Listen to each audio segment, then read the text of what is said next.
You're listening to the N2K Space Network.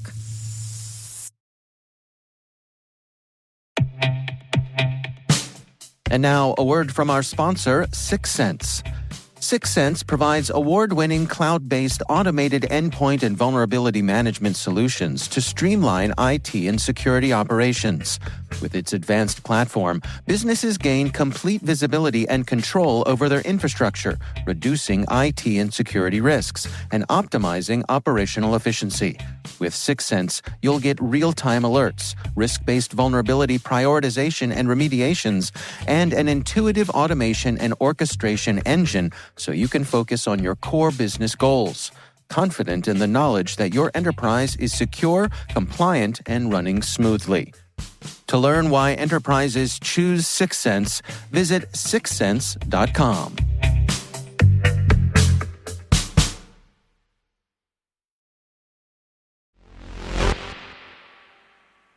Do you remember your graduation day?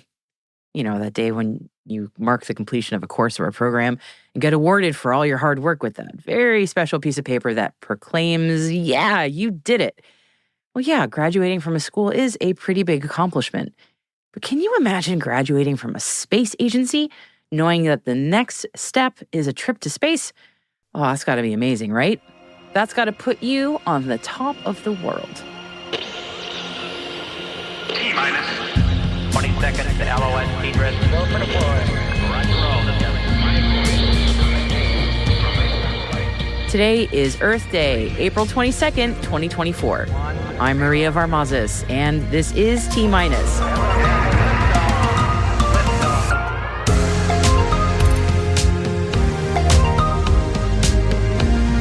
Class of 22 astronauts graduate from ESA's training program.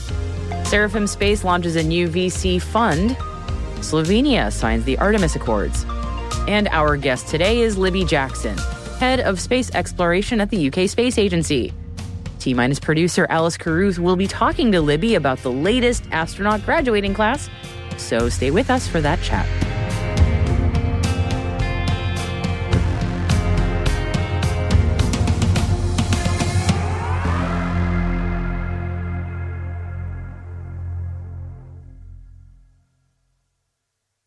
Let's get into today's Intel briefing, shall we?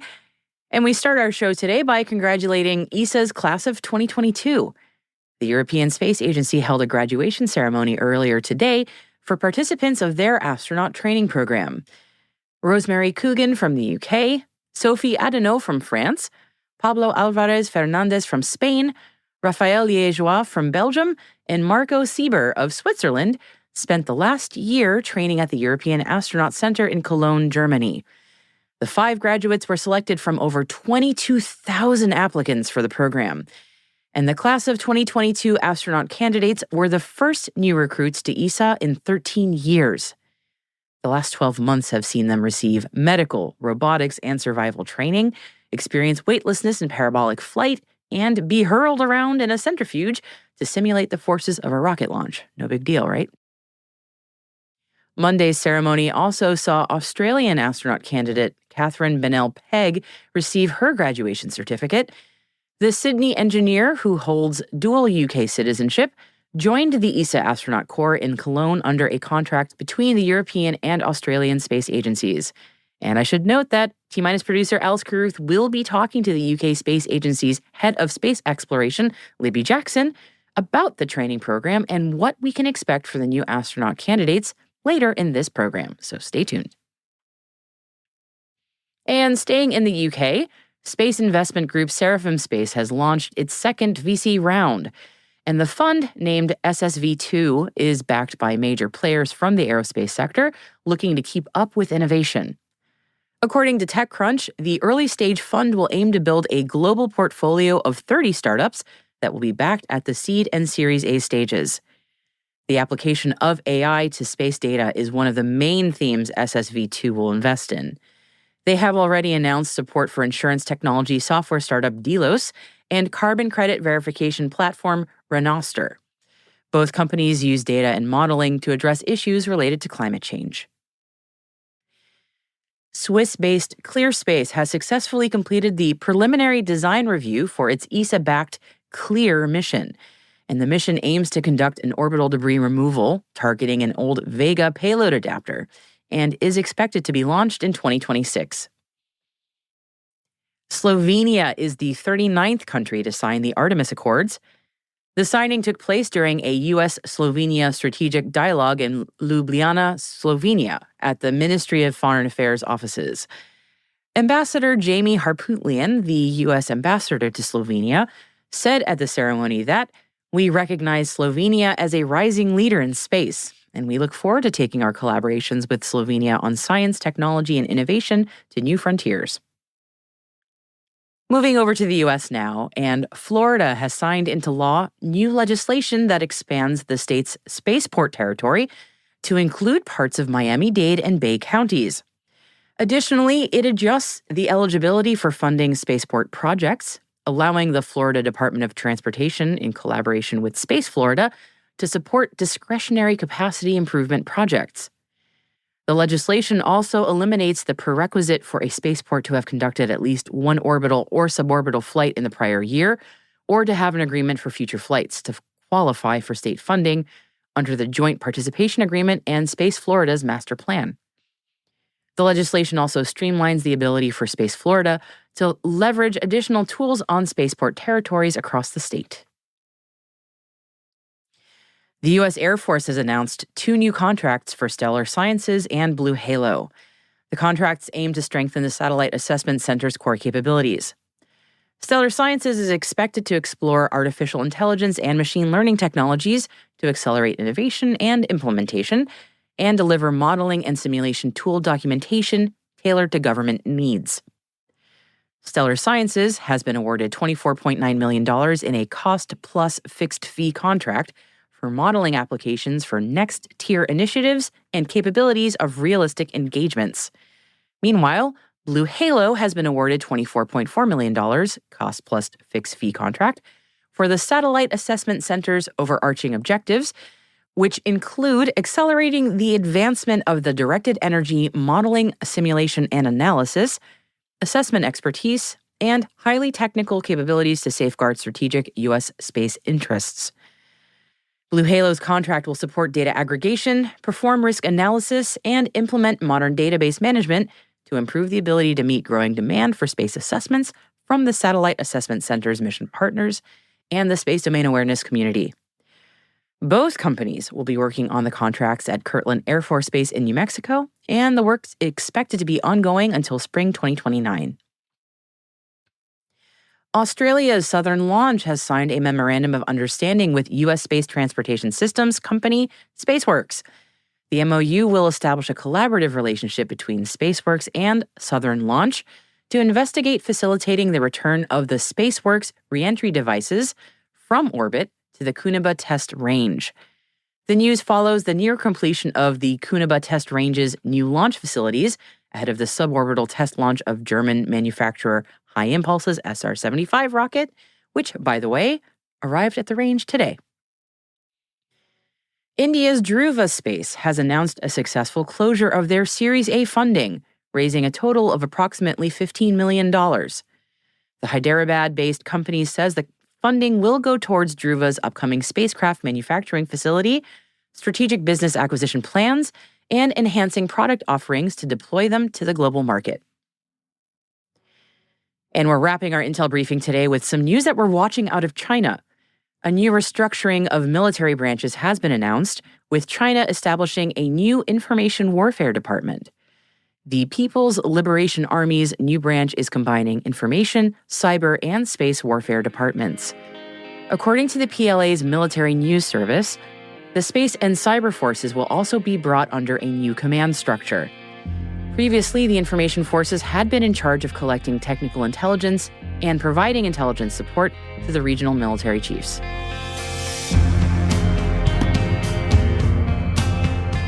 And we've included a piece from the Financial Times with more details on this story in our show notes, along with a U.S. statement on the COP-US Agenda Item 12, which is a general exchange of views on the legal aspects of space traffic management. Those links and more can also be found at space.n2k.com, and just click on this episode title. Hey, T-Minus crew, every Monday we produce a written intelligence roundup. It's called Signals and Space.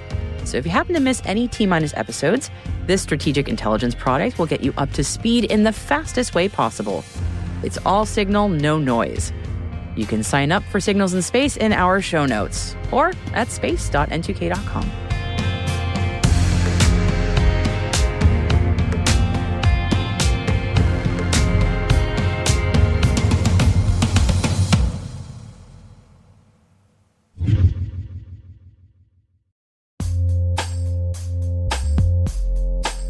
Hey everybody, today I want to highlight a name that all of us know well, and that is our sponsor, Splunk. You need to keep operations humming around the clock, but potential disruptions are everywhere. Splunk helps you predict problems and find and fix issues fast so you can reduce risk and ditch downtime. The world's largest enterprises rely on Splunk's unified security and observability platform to become more efficient, resilient, and innovative. With Splunk, you can react quickly, evolve faster, and be ready for anything.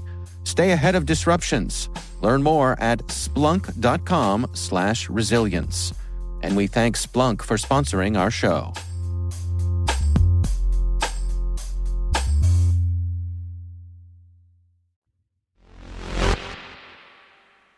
Our guest today is Libby Jackson, head of space exploration at the UK Space Agency. Libby spoke to T-Minus producer Alice Carruth about the European Space Agency's new graduating class of astronauts. I'm Libby Jackson. I am head of space exploration at the UK Space Agency, and my team are responsible for making sure that the UK optimizes the returns to the UK from our involvement in exploration missions. And those are missions mostly aligned to the European Space Agency's exploration program. So they're to places where humans do or might soon-ish one day live and work. So low Earth orbit and the International Space Station, out to the moon, the Lunar Gateway, the surface of the moon, and then we're looking to Mars and with this horizon goal of perhaps one day sending humans to Mars. And the science that we can do along the way as we do all of that. So the UK hasn't had a ton of astronauts, but it's graduation day and you do have someone that's just come through the ESA ranks. Could you tell us a little bit about that process today?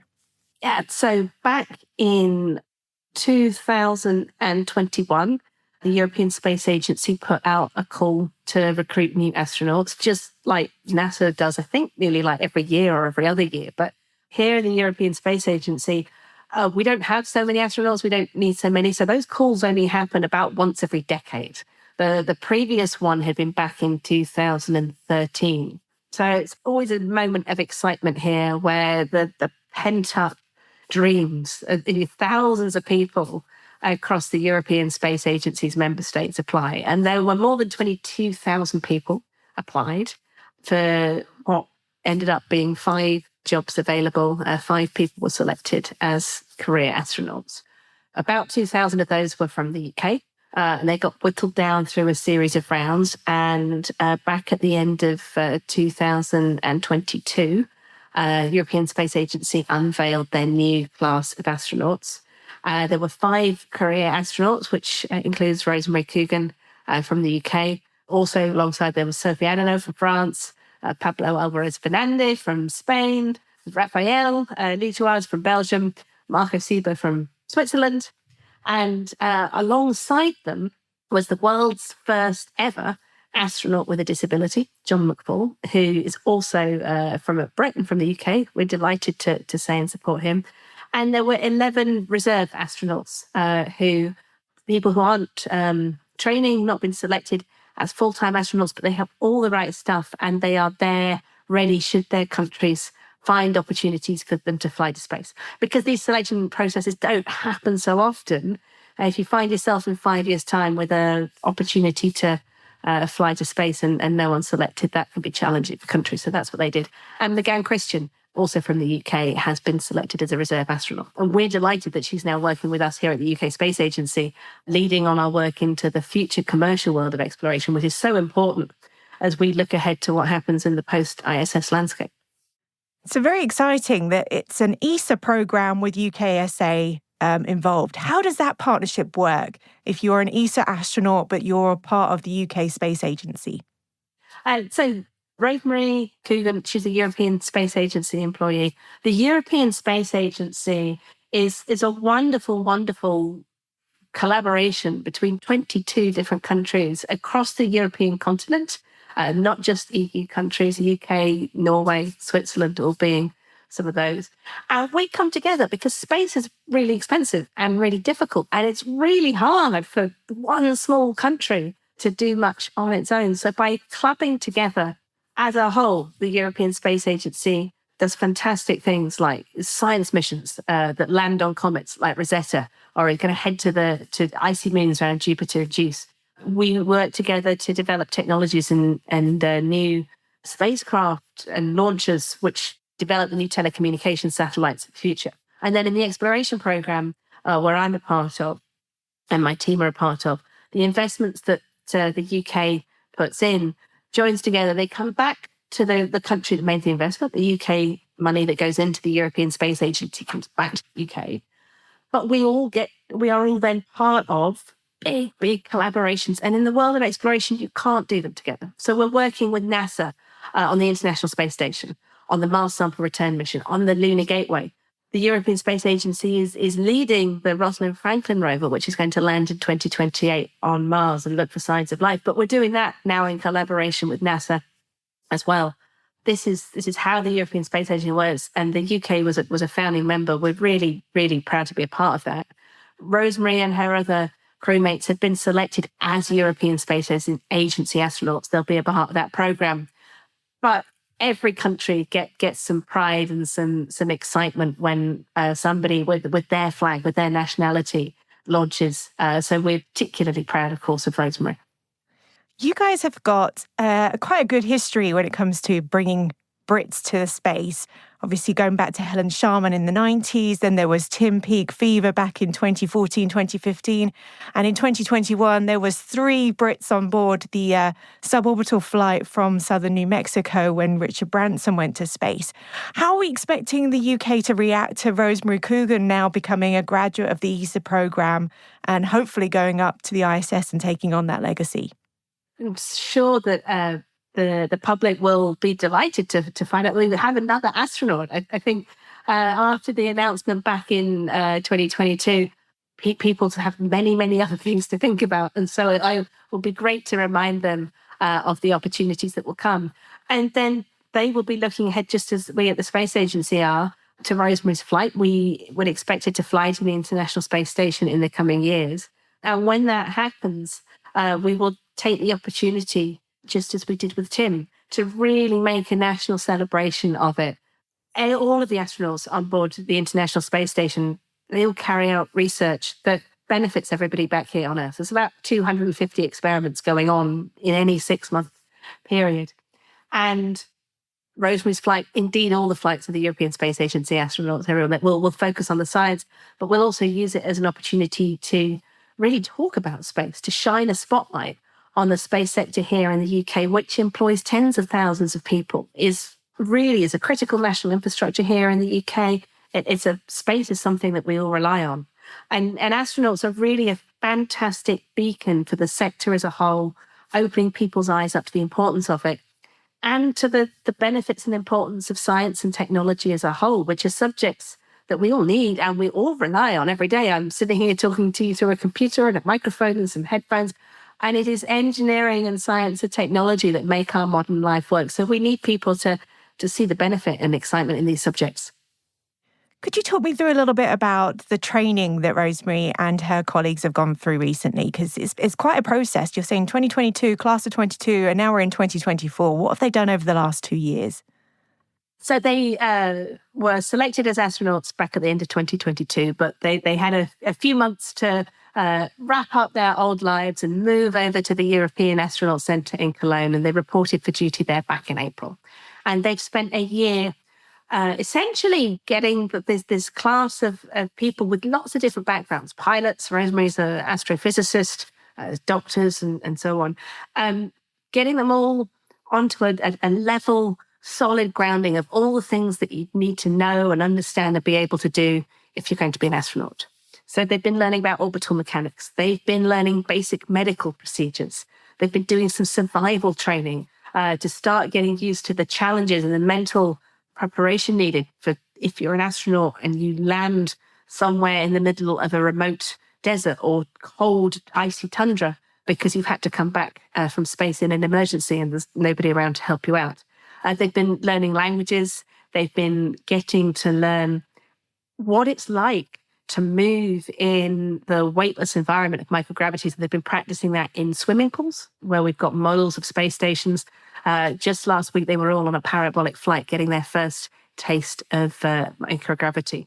All of that is about, I say, giving them a common understanding, giving them the tools and honing their skills that they will need.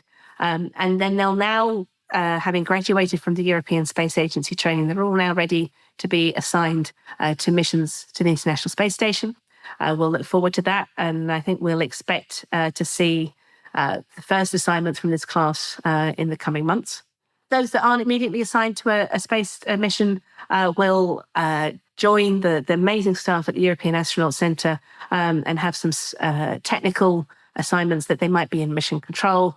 They might be helping the engineers develop or solve the challenges of what we need to do to operate tools and technology on the surface of the moon. And when they're assigned to a mission to the International Space Station, there's about 18 months of training that anyone has to go through to get to know the spacecraft that you're going to fly there, the science missions that you'll be doing on board, to get to practice more some of your photography skills, medical skills, all sorts of things, just to make sure that when you strap yourself into that spacecraft and blast off to live in this amazing confined environment where you've got a tin can separating you from the vastness of the vacuum of space.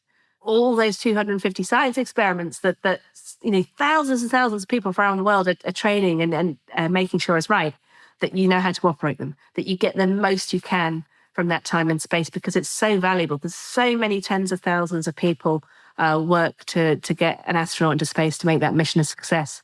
And they always want to make sure, therefore, that they do everybody proud with making sure that they get everything right.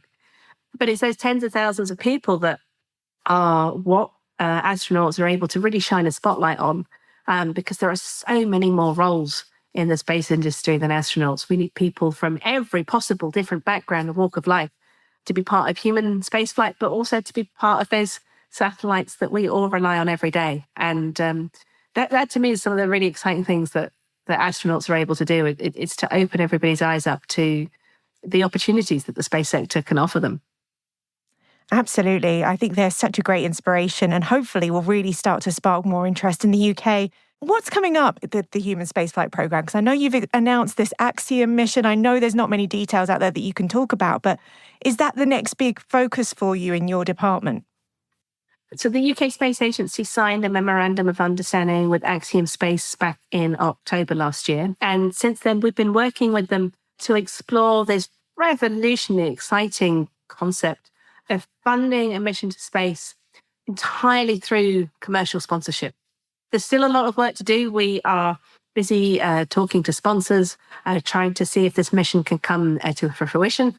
The work is going well. We're delighted to be working with Axiom Space and look forward to seeing if this challenge in developing this mission, which is something no one's ever succeeded at before, whether this experiment will lead to a mission. Is there anything else you guys are working on that you'd like to be able to share with our audience? It's a hugely exciting time right across the piece in the space exploration field. We're looking forward to the Rosalind Franklin rover, which will head to Mars in 2028. That's going to search for signs of life, and that rover was built here in the UK. We're building a new instrument for that at the moment called ENFIS, which means rainbow in Welsh, which will really augment the instruments that are already on that rover. We're looking forward to the Lunar Gateway, which is going to launch in a few years' time. That's going to be the next space station in space that I don't think people out in the wider public quite realize it's coming. And they're going to get very surprised when we're suddenly sending humans back to orbit the moon and stay there for a month at a time and carry out fantastic research.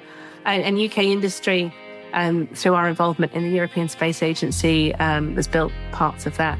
And then, of course, there's Artemis, which is coming, and UK is delighted to be playing its part in those missions, again, through our partnership and membership of the European Space Agency.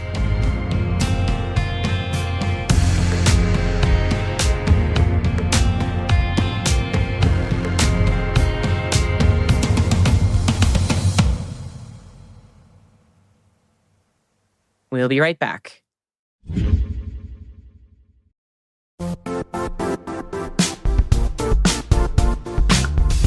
The IT world used to be simpler. You only had to secure and manage environments that you controlled. Then came new technologies and new ways to work. Now, employees, apps, and networks are everywhere. This means poor visibility, security gaps, and added risk. That's why Cloudflare created the first-ever connectivity cloud.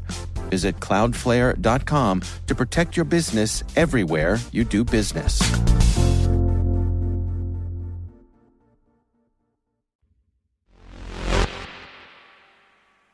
Welcome back. Now, it's Earth Day, and we definitely weren't going to neglect our lovely planet on her special day.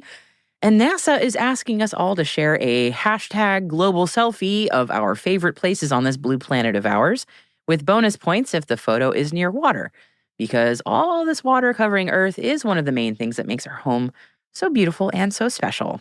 Aw. Okay, but if you feel like social media selfies are really not your thing, don't worry, I've got you. I've got another bit of NASA Earth Day news that may be of interest, in fact. NASA announced that 6 missions in its Earth Ventures program will be getting a total of $120 million in funding to study our planet as it experiences climate change. All 6 of these missions will gather data from, no, not Earth observation satellites, but aircraft in this case. That's all right, space can't have all the fun. But still, there is a space angle here. These missions studying agriculture, air pollution, changing weather patterns, wildfires, coastal change, and glaciers are working to supplement and augment the data gathered from satellites. So there you go. Good thing our gorgeous planet isn't camera shy. Happy Earth Day, everybody.